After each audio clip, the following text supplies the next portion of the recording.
guys, what's going on? Today we're going to go over how to draw a pumpkin with in pencil this time. I didn't really use a pencil, and the other ones I used a marker, so I'm going to go more over the pencil. This is the equivalent of what I think is a colored pencil.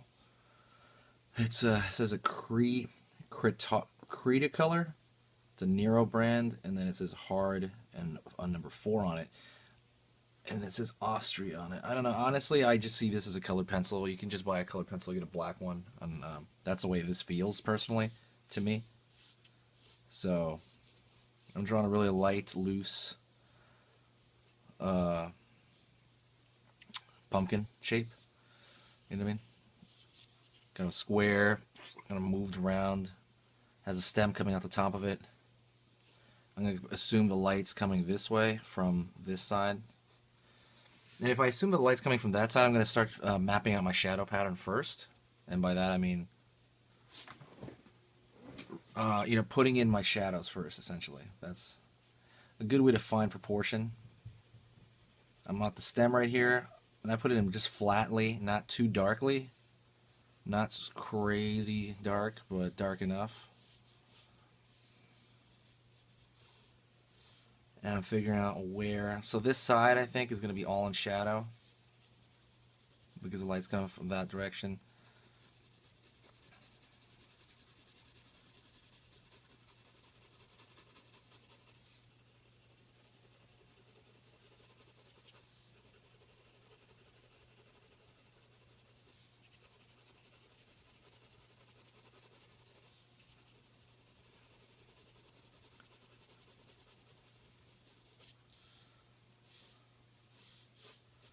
And because of the rivets in the pumpkin, I am going to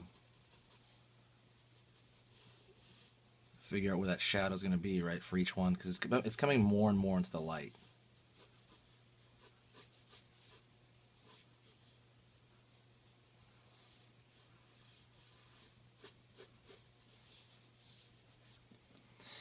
So for me personally, that would be my mapped out shadow pattern. I guess I could put the cast shadow as well on the floor.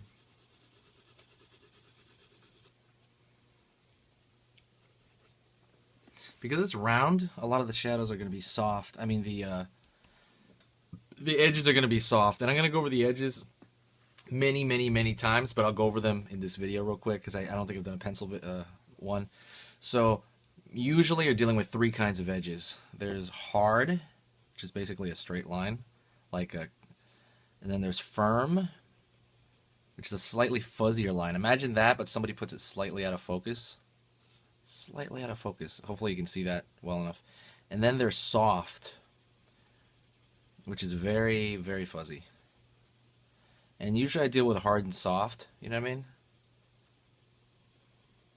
It's a little fuzzier. Just imagine like more out of focus. More out of focus. And so because it's going around, usually the soft and the firm are used for round edges. See how it's round right there?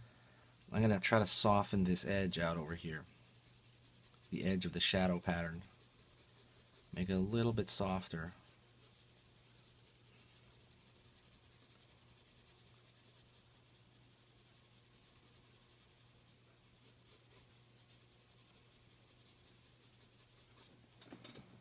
A little bit softer.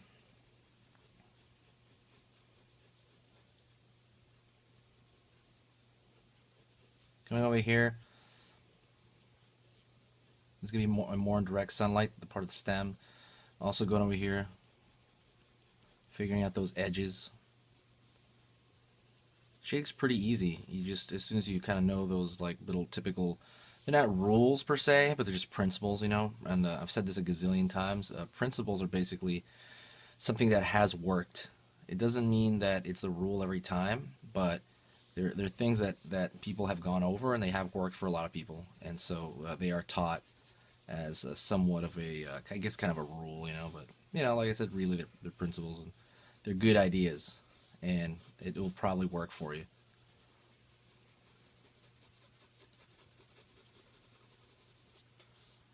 Going over here as well, soft area.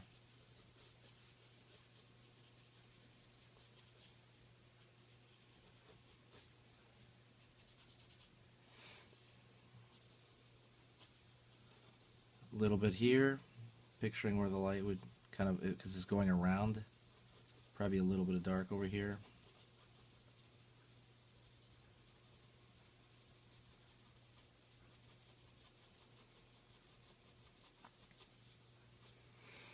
And see, a lot of it's going to be finessing after that, and darkening this, and darkening that, you know, deciding what's behind. A lot of it is decision making, though, sometimes, you know, because we're doing this from our head.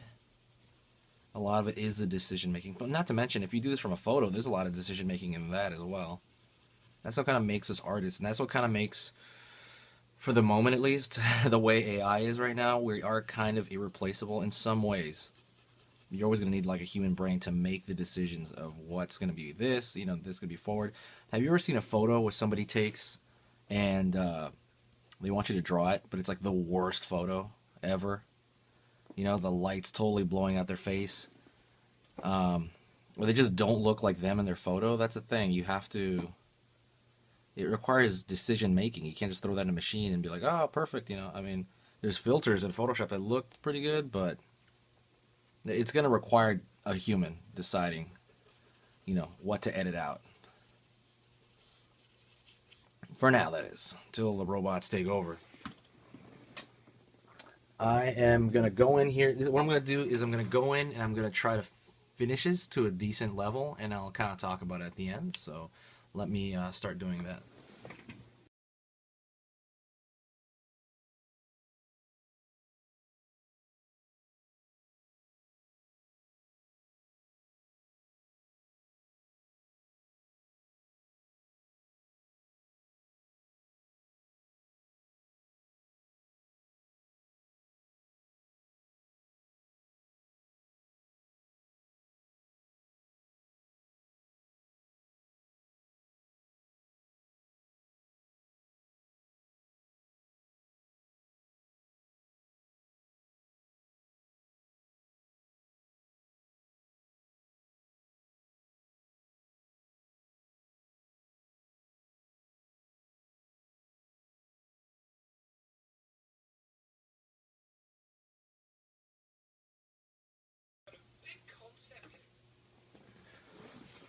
So anyways, I just brought it up to a level that I think is okay for a demonstration, you know what I mean?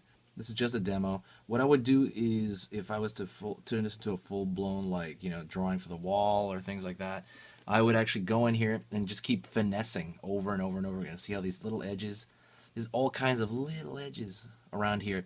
I just go through, go with my eraser and clean. It's a lot of cleaning, cleaning, cleaning, cleaning. And I might even bring the values, all of them, all the way up again. You know what I mean? But anyways, that's kind of the basics of, you know, drawing this pumpkin.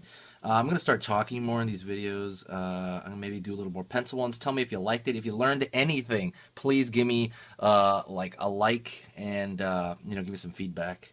Thanks a lot, guys, and I'll talk to you later.